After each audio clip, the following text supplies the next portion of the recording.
Welcome to the Endo Kids podcast, the podcast where we help families navigate the ups and downs and in-betweens of growing up healthy. I'm Dr. Rinku Mehra, the founder of Endo Kids Concierge and a pediatric endocrinologist. And my co-host is Dr. Lindsay Waldman, who is also a board-certified pediatric endocrinologist. We are here to break down the science of hormones, share real stories, answer the questions parents wonder about the most. So whether you're worried about growth, puberty, thyroid, or just want to understand your child's development a little bit better, you're in the right place. We believe every family deserves answers, support, and a caring partner in their health journey. So grab a cup of coffee, get comfortable, and let's tackle this topic together today. This podcast is for educational purposes only and is not a substitute for medical advice. Please consult your child's healthcare provider for individualized care. Hey, thank you, everybody, for joining. This is Dr. Mehra with the Endo Kids podcast. And I am here today with someone who is completely changing the way that we talk about and think about nutrition. She's a clinical nutritionist, a speaker, an author, an educator, and what she calls a nutrition entertainer. But what fascinated me the most about Sammy's story wasn't nutrition. It was the fact that she's also struggled with panic disorder as a child and turned that experience into a career helping others understand the connection between food, anxiety, resilience, and well-being. So, Sammy, I'm so happy to have you here today. Tell me a little bit about your. Thank you for having me on. My journey, I'll keep it brief because we'll be here forever, but it did start at the age of 11. I experienced my first ever panic attack, which turned into panic disorder. I was having 10 to 20 panic attacks a day for many years. I'm in my 40s now, so back then it wasn't really heard of much in young children as it is today, which is what I'm seeing in schools. And so I had no answers. I thought I was dying. I thought I was going crazy. And it led to the lifelong journey of when I realized what I had and I wasn't actually dying, I was really coming to terms with the fact that I needed to learn my body and how it works. And I discovered that nutrition played a role on how my mental health was and my mood. And as years went by, I started helping others in the area and I became a clinical nutritionist. And now I get to teach you all about it. It's been a interesting journey. There's lots of ups and downs along the way. I developed my own eating disorder because I became obsessed with clean eating and all those areas. And it's something that I'm seeing in young teens today as well, developing those not so great relationships with food and fast eating as well. We're not slowing down. So there's just so many things we can touch on today. Yeah, so let's take a step back. So you said you were having 10 to 20 panic attacks a day. And do you think that was related to nutrition, or what really sparked your interest in changing how you ate? And was there a moment when you Yeah. realized nutrition was just more than just about One. food? Yeah. So I, my mum was experiencing similar symptoms and she found a book by an Australian author called Living with It by Bev Asbet. And in her book, because it was very cartoon and child friendly, it had a whole section on talking about caffeine and sugar and the impact it had on the body. And I just thought, wow, that's really interesting. And I realized that when I started nourishing myself, and back then I was living off of not so nutritious foods, I was finding I had more energy. I wasn't having as many dizzy spills. My gut, because quite often with mental health, you have gut issues. My gut wasn't as bloated. And I thought, well, I'm onto something here. And so as I started researching, I learned about bacteria in the body and how what we eat impacts the levels of bacteria. So I started changing certain things I was putting in my body. And further down the track, I realized that back then my body wasn't producing as much GABA. And so there's a lot of research around low GABA levels and panic attacks. So, yeah, I started changing things and noticing the differences. And I think slowing down as well and becoming aware of our body and signs and symptoms and how we respond to food is definitely something that people need to learn as well, which is what I've learned. I was forced to learn that. Yeah. Yeah. And you call yourself also a nutrition educator and entertainer. And Yes. that's not something most nutritionists say. How did that happen? So I have boys myself, they're teenagers now, and I was trying to teach them about nutrition. And I was an entertainer in my past life. I was a clown, funnily enough. And so I've done a bit of acting, and I had my clinic open and it was really busy. And I was seeing a lot of burnt out women who were just constantly go, which was myself at the time. And I realized I was missing a part of me, which was the entertaining side. And so when COVID hit, funnily enough, I was teaching up at the local kids gym. Just they wanted me to do some sort of talks for kids. And the people and the parents in the audience said, wow, you are extremely engaging for children. You should do this more often. And so I started dressing up and teaching them the ins and outs of the body. We run digestive experiments. We do blindfolded tasting and eating and really getting to know our body. And I started getting kids because I was sharing my own personal story with anxiety. And I started getting a lot of kids coming up and telling me their own experiences and that they didn't realize that the food choices were having such an impact on their mental health as well. It's turned into a comedy show, but also really educational. And I'm going in schools all over Australia now wearing funny poo shaped hats and doing little dances on stage. And it's landing though. We learn through laughter. And so Right. that's where that ended up. Yeah. Wow, that's amazing. What do you teach kids about how we eat? How does that influence their mood and anxiety and stress? So you mentioned about, Yeah. blindfold tests and or blindfold tastings. What do you try to teach them? Yeah, I'm finding a lot of schools, particularly, I'm going to say later in primary, that's what I'm going to say for Australia. And trying to remember that you guys are in America, it's different schooling system, but probably from the age of about 10 and up, I'm getting a lot of very interesting questions from young children. And it's coming from influencers and parents, questions on how much creatine should I be taking? Like these are pretty full on questions for young kids. And so for me, it's getting kids to slow down. I'm showing them how their actual body works because they're so fixated on what's good for them and what's bad for them. And I just don't think that's the right way of teaching.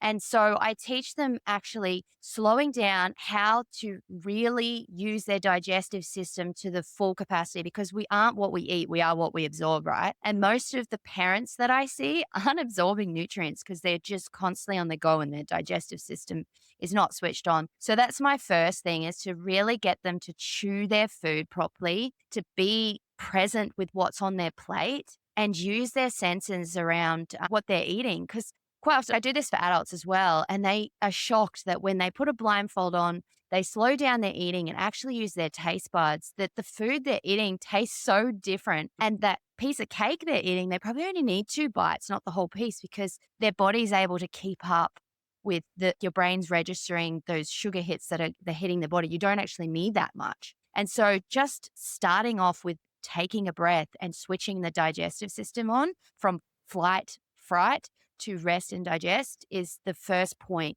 that I make with children. And we do it in a fun way by recreating the digestive system so they can see the ins and outs. Wow. And also showing them that when they're running around and they're thinking too much and they go, and quite often I say, parents are always running around and doing a lot, aren't they? And they all have a bit of a chuckle. And I say, we don't want to copy that. We really want to slow down and be present with our food because when we're stressed and we're doing too much, we're too busy running away from tigers and we're not actually absorbing the nutrients from that food that's sitting in front of us, whatever that may be. So, yeah, so I throw in those elements of the blindfold eating. So we being present. So we're not, kids often eat with their eyes, right? So they'll go, I'm Mhm. not eating that. But I'm getting a lot of parents when I put blindfolds on and they're doing it at home with their parents too, is they're eating things like mushrooms and things that they would never have eaten before. Wow. Turned into a fun game. Yeah. Yeah. Wow. Yeah. Yeah. Teaching them that sort of thing. That is Yeah. so interesting. I don't think I've ever heard that actually before Yeah. to blindfold yourself and eat and really taste the food, but it really makes sense because you're right. If you could eat a piece of cake, you may not want all that sugar if you just have a bite of it Exactly. versus seeing it and it looks good and you're like, oh, maybe I should just eat the rest of it. Right. So we do eat with our Yeah. eyes, I think. Yeah. Absolutely. And I'm finding in schools, I'm not 100% okay with the way we're teaching about this is bad for you, this is good for you. I do believe a lot of our health comes down to the rapid, fast world we live in, then more so than the food choices. Because why do we do what we do when we know what we know? We're making the food choices because we're stressed. And Mm. so it overlaps. So when we slow down, we can really decide what our body is actually craving and the things that it actually needs than just supporting those stress responses in our body where we're just craving sugar, right? Yeah. Yeah. Yeah. When an anxious child comes to see you, Mhm. what are some nutritional factors that you're thinking about? Yeah, I'm definitely thinking of gut health. Absolutely. Because quite often there's a blockage happening. Maybe they're not breaking down proteins properly. Maybe they're not making neurotransmitters properly. Mhm. Maybe they're not absorbing the key nutrients. I'm finding a lot of kids are iron deficient. When they're stressed, quite often they're magnesium deficient. And Mhm. these are a lot of the cofactors that are needed to create these wonderful neurotransmitters that make us feel incredible in the body. And not only that, the gut bacteria are a part of that. They help us and affect our mood. So, yeah. And I also keep in mind, I'm finding a lot of kids that come to me that are anxious. Their parents are anxious and they're Mhm. quite often they're picking that up in their environment as well, not just through nutrition. So there's so many layers. Nutrition just plays one particular part. Yeah. Yes. Yeah. Copying their parents. Yeah. Yeah. So do you think Yeah. anxious kids eat differently because they're anxious, or does the poor nutrition contribute to the anxiety? I think it works both ways. I think it's either one or the other. Quite often I'm like, say to them, "Are you craving the sugars?" And they're like, "Yes." And so we often look at for what purpose are they craving those sugars? And quite often it's a gut imbalance, something going on there. But then we also think, where did that start? Were they eating it for comfort? Were they copying what their parents eat? Because quite often the parents are go, so the children are learning these behaviors to eat fast, to eat on the go, to not sit at the table, like they're following and copying. And quite often anxiety runs within the family. And it can be due to genetics, but it can also be due to habits that we've Mhm. created that are causing these things to happen. Yeah. That's so interesting. Yeah, it's an interesting way to Mm. think about food and mental health also. If a parent came to you and say, I want to improve my child's mental well-being through nutrition, where should I start? What is one piece of advice you would give that parent? Oh, okay. I would definitely say change your relationship with food because quite often kids can be really anxious around food because there's just too much information depending on their age. I've seen a lot of kids who have come to me who are really anxious about not eating junk food, for example, because it's just got the stigma about it now. So they're anxious about so many things. But quite often I would get them to, I'd look at their diet for starters and have a look at what is missing and what is not. And I also would look at possibly checking iron levels because kids quite often are really lacking iron. I'm finding kids who eat a lot of dairy in particular because calcium's quite a large molecule that it blocks iron from absorbing into their body. So and I find that's quite often a safety food for some kids, dairy. They have a lot of cheese, they have a lot of yogurt. So yeah, each case is very individual, but definitely looking at the types of food. Some kids just love processed food, so they're definitely not getting magnesium and iron, even their B vitamins. These are all key nutrients for mental well-being. So, yeah, definitely looking at what's missing. Yeah. Yeah. Yes. I wanted to switch gears a little bit and talk about what we're getting wrong about kids' nutrition in general. You work with children in schools and families. Do you think that children are actually eating worse than previous generations now, or is it more complicated than that? I feel it's a bit more complicated. There's so many variables in play. There's some kids, from what I'm seeing, because I go to lots of schools, I'm getting kids who have fit parents who are obsessed with protein, who are obsessed with carbs and not eating them. They talk about how much protein they should be having all the time and they're weighing out their food. And that kind of relationship with food, I've had it in the past. It Mm. led to liver damage because I got so obsessed with counting everything that these kids are becoming disconnected with actual food and what it's supposed to do for us and more what it's creating in our body, like building muscle and looking good. And it's become an obsession. So I'm seeing that side of it, which is developing into more orthorexia, so eating disorders. But I'm Mm. also seeing kids who are obsessed with, I'm going to say, this is bad for me, this is good for me vibe. Little kids, demonizing sugar. I know it's on the same realms, but the younger kids are more about the sugar. And I've had some little kids say to me that sugar causes cancer. And I was like, holy moly. So clearly they've been exposed to this. And I'm a parent myself. We do go ups and downs with nutrition. It's a very, I'm going to say like a matrix or web nutrition. And we can go down so many rabbit holes. But when it comes to it, we all know what's great, like eating more nutritious from the earth, the closest to the least processed is probably the best for us. Because if you look at every single diet out there, that's a key thing. Yeah. But I think people are just getting so lost and that the children are following these trends. And I'm seeing it in schools and it's being taught in schools that I've come into some classrooms where they have a chart of what's good and what's bad. And so these kids are demonizing all these foods that are fun or foods that bring nostalgic feelings. Like when you're sitting around, and I often say to families, what's more important, counting calories and carbs and protein, or sitting at the table and enjoying a fun pizza night with your children? Because Mhm. that's going to cause less anxiety and stress. Yeah. Yeah. So I guess that's a great point that you make, that not demonizing food and not saying something is good or bad. Kids are And picking it up. Yeah. yeah, and I hear it a lot too. I hear a lot of it. This is a good food. This is a bad food. I will say that we also have a lot of talk in the US about protein. I feel like protein is in Oh, it's here everything. too. And I mean, it's full on. Even at the shops, I said to there was a guy who was looking at all the protein stuff, and I said to him, "Do you know that's always had protein? They've just written protein in capital letters on the front now, so you'll buy it." It's yeah, marketing. yeah, yeah, Crazy. yeah. And the other thing I noticed was I saw in the news a couple of months ago that they were marketing. I don't know if you guys have this in Australia, but we have these things called Pop Tarts here.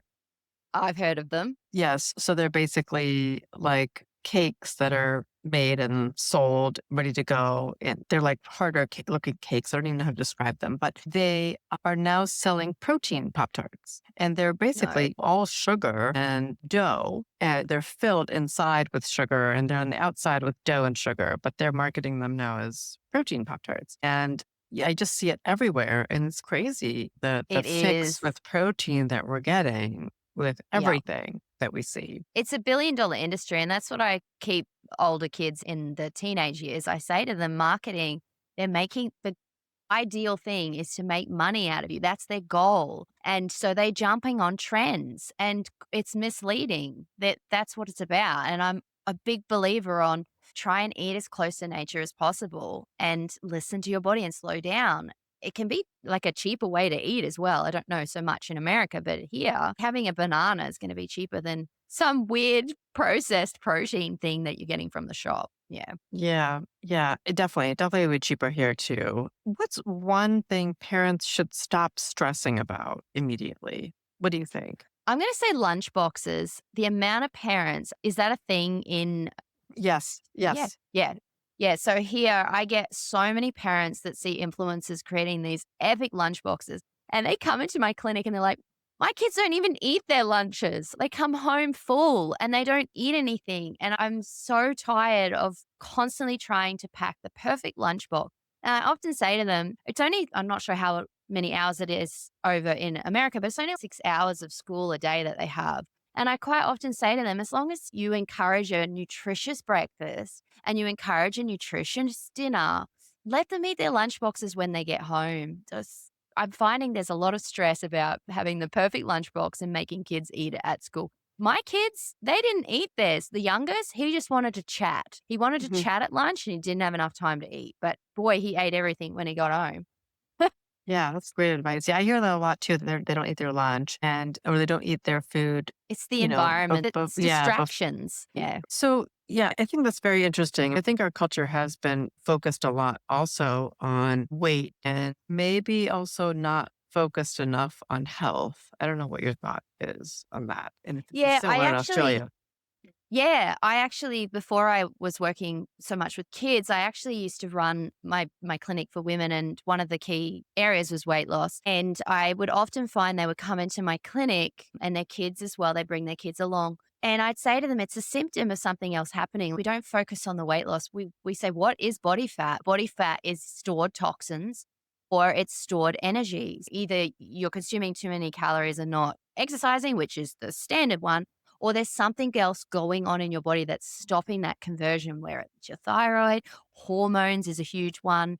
And I would also find that you're not going to lose body fat if your body's in a state of stress. And so all these women would be pushing themselves really hard at the gym and constantly putting this constant stress on their body. And I'd be like, your body doesn't feel safe to lose body fat. So it's going to hold on to it to protect you. And it was the same for kids. My youngest is going through puberty at the moment, and that before they shoot up, it's like their body's holding on to extra body fat for a reason. He's about to have a massive growth. There's always a reason why your body's holding on to body fat, whether you're an adult or a child.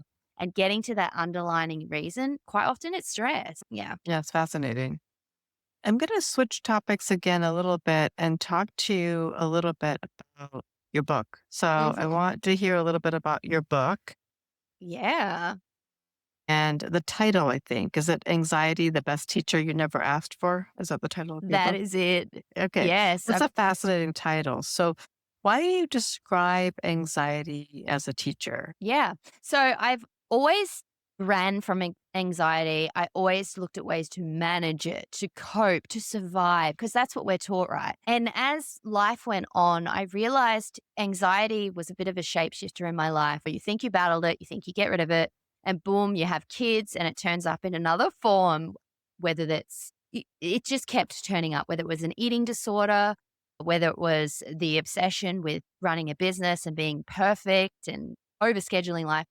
And it got to a point where I realized that everything that I did in my life, anxiety was actually my body talking to me. So Mhm. all those anxious feelings, it was not me trying to run away from it in the end. It was me. Now I can sit with it. And I think of it like a teacher, like a compass. And whether it's coming from physical, emotional, hormonal, like just before you get your period, I say even to young girls, it can heighten anxiety because your hormones are out.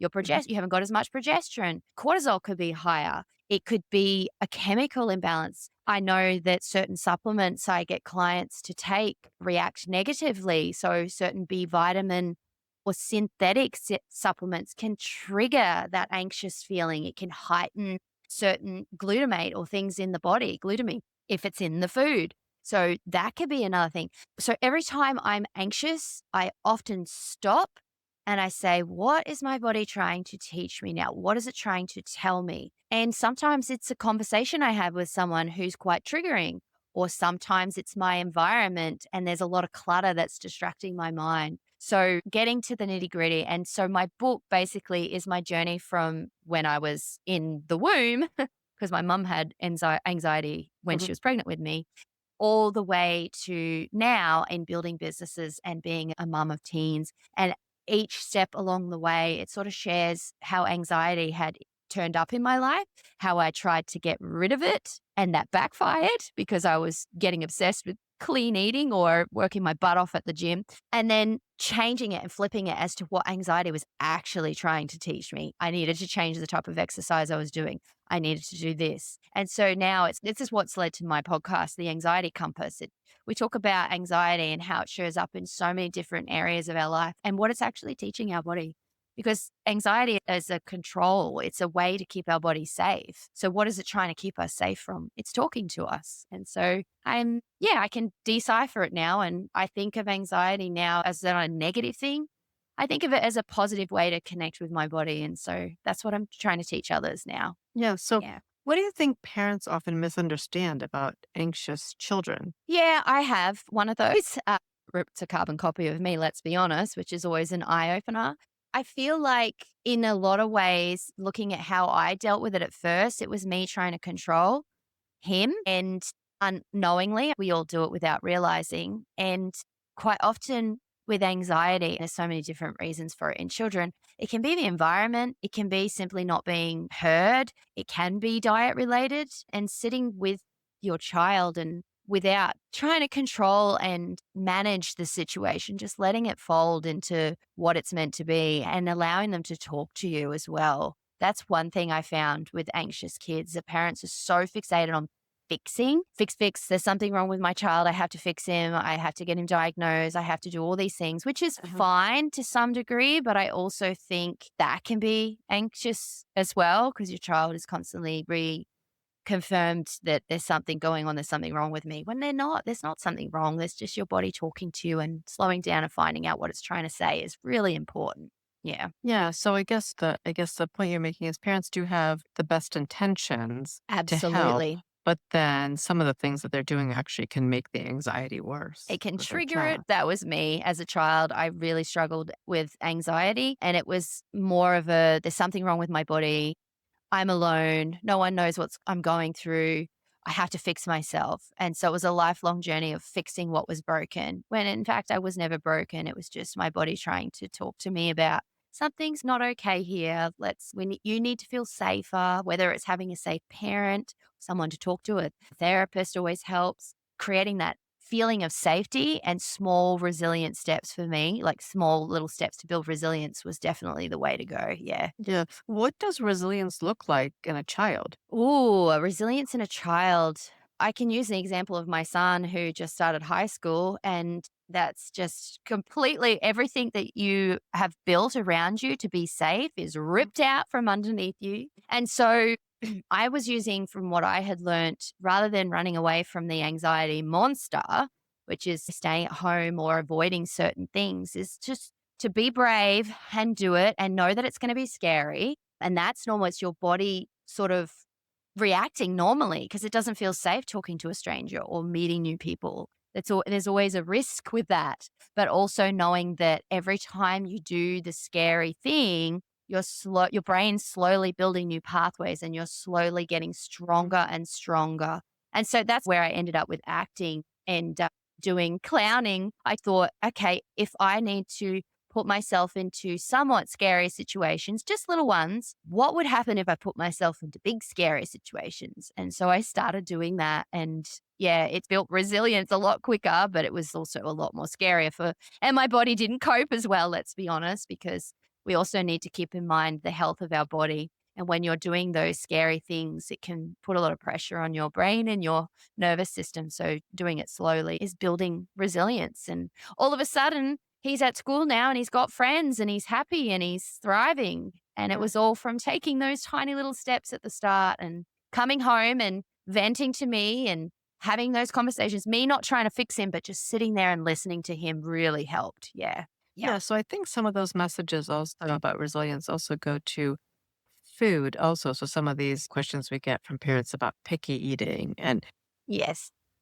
and how do we get our child to try different types of food? And I think your message is also relates to food is you can take small steps and maybe you're anxious or Absolutely. nervous or your body's telling you maybe this is not the right type of food for you, but let's think about it, take a Mm. step back. And so I'm wondering Yes. if that's a good message that we could take away from this. Absolutely. And that's what I do in schools. We sit in a big circle. It's the mindful eating circle. We slow our nervous system down. And I say to them, I'm not the food police. I'm not forcing anyone to eat anything here. All I want you to do is touch it, smell it. And I ask them questions like, is it hard or is it soft? Is it sweet or is it sour? Does it feel wet or does it feel dry? And so they know in their mind that they don't have to eat it. And it allows them to actually touch the food and be present. Because some kids don't even want to touch it. But when I Hmm. tell them you don't have to eat it, it turns into a fun game. And I think taking it away from the dinner table where it feels quite forced, even though we try not to,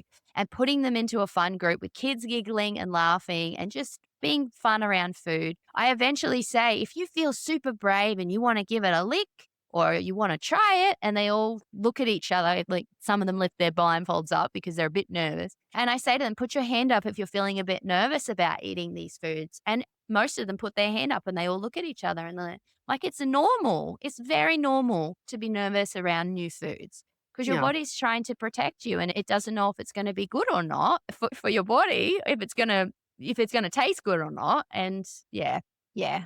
And I also remind them that their taste buds change every 2 weeks. So even they might not like it now. And I had one kid the other day tell me, I don't like blueberries. I said, how many blueberries have you tried? And he said, one. I said, do you know how many terrible blueberries I've had? And I said to the room, how many of you kids have eaten a yucky blueberry? And they all put their hand up. I said, do you still like blueberries? They're like, yep. So I think having Yeah. that environment, changing the environment, even like with my kids when they were little, I would do platters and it'd be like a rainbow and we'd do build your own burgers or build your own nachos or making it fun rather than the usual sit down, meat and three veg, eat your vegetables. It turns into authority rather than a fun game. And Yeah. there's just so many fun ways to do it for picky eaters. Eventually, I've had some kids who actually have a disorder around that. And that's another level. You need to go see someone for the extra support. But just for picky eaters, it can definitely be fun to challenge and have a bit of fun around the table with games. Yeah. Yeah. Yeah. That's great advice. How do parents, I know you said you struggle with this a little bit on your own, but how do you Mhm. think parents should encourage healthy eating without creating guilt, shame, or like disordered eating patterns? You know, Mhm. it's a little bit like nothing is good or Yeah. bad, but I don't know if you Yep. have other advice. Yeah, I find with kids, a lot of it comes down to they're watching you and the way that you talk about food, the way that you eat, all of that, they're basically mimicking us because we are their first influencers, let's be honest. Having that around them, I find with my kids, like I'll get up in the morning, I'll make some eggs on sourdough and this and that. And they're watching what I'm doing. And eventually, I think something clicks because they see me with a lot of energy.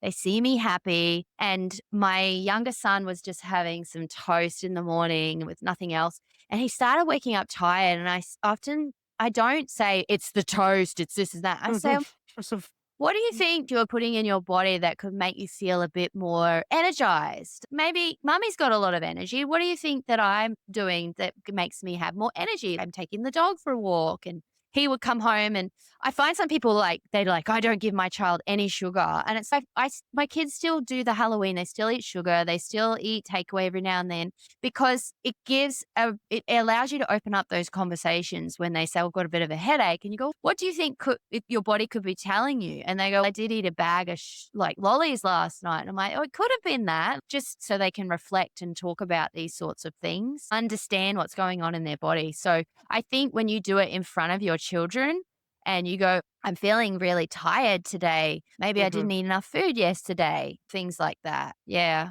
Yeah, that's great advice. That's great advice. Yeah, this is fascinating. I wish I had more time to talk to you because I feel like there's so many things that we could discuss forever. Gosh, if we're talking more on kids, I'm going to say, well, there's so many. A food myth. I don't like the way that kids talk about sugar. I think it's Mhm. been demonized a lot. I'm not saying eat sugar. I'm just saying I feel like kids, a lot of them are developing an eating disorder from a young age because of the way that we demonize foods. And I still eat them, but I think it's more learning about when to eat those kinds of things. Yeah, I don't know. And there's so many myths out there that I could touch on. Yeah. Yeah. Yeah. Is there one message that you want them to remember with all the conflicting things that we have everywhere? Yeah, I think the main message that I get in my schools is you are not what you eat, you are what you absorb. And so slowing down and being aware of your body and your body's needs and your kids' needs is the key. There is just so much confusing information out there that even I, when I was studying nutrition, got confused. And I was trying so many different diets for me and my children. And it got to the point where it was like, my body doesn't like those things. My body can't eat that. My body isn't responding to those things. And Mm. so learning your own body and its needs is super important. And the best way we can do that, which I know is very difficult in this time, is to just slow down when we're eating and really acknowledge whether you feel tired after you've eaten, whether you're still hungry after you've eaten, Mm. whether you're breaking out after you've eaten. There's just so many things that are needed, and listening to your body is probably the best one in whatever way that is for you and your children. Yeah. Yeah, that's great advice. I mean, Yeah. Sammy, this has been such a refreshing conversation because I think so many parents are trying so hard to do everything, right? They're packing Yeah. lunches, they're driving to activities, they're worrying about screen time. They're wondering if their child is eating enough vegetables and trying to support these kids who are maybe struggling with anxiety or stress. And when I looked about our discussion today, is that you reminded us that health isn't about perfection. Really, it's about Okay. connection and curiosity and resilience and really some small changes that add up over Yeah. time. Before we wrap up, I wanted to find out where can our listeners find you and follow your work and learn more about your book and everything else you're doing? Because I feel like I want to learn more. Well, I'm over on Instagram on Nutrition with Sammy with a Y. So I am over there more than most pages. You'll see me wearing my colorful things, and my funny poo hats will be featured there, as well as some of the stuff that we do with kids. And I'm also, I actually have my own podcast called The Anxiety Compass, and that is goes more into anxiety and understanding and learning what it's telling your body, which is always fun. And you can get my book from nutritionwithsammy.com.au, which is my website, and that sort of leads to all the other things that I do as well. Yeah. Yeah, and to everyone listening, if this episode resonated with you, I encourage you to share it with another parent who might want to hear this message. You really don't have to do everything perfectly. You don't have to overhaul your family's lifestyle overnight. Just start with one small change. Maybe it's eating one more meal together this week, or maybe it's getting outside for a walk, or maybe it's having a conversation with your child about how they're really doing. And those small moments really matter. Thank you so much, Sammy, for joining us today and for the work that You're you're welcome. doing to make nutrition and mental health more approachable, practical, and even a little bit fun. And thank you all for listening to the Endo Kids podcast. If you enjoyed today's episodes, please subscribe, leave a review, or share it with your friends and family. And until next time, remember, raising healthy kids isn't about being perfect. It's about showing up, staying curious, and doing the best we can do one day at a time. Take care, and we'll see you on the next episodes of the Endo Kids podcast. Thanks. Thank you so much for joining us on the Endo Kids podcast. We hope you're leaving with a little more knowledge and a lot more confidence. If you have questions, stories, or topics you'd love us to cover, please send them our way. We love hearing from you. And don't forget to check out our website, www.endokidsconcierge.com, for free resources, guides, and more ways to connect. You're not alone on this journey. We're here to support you and your family every step of the way. If you enjoyed this episode, don't forget to subscribe to our podcast so you never miss an update.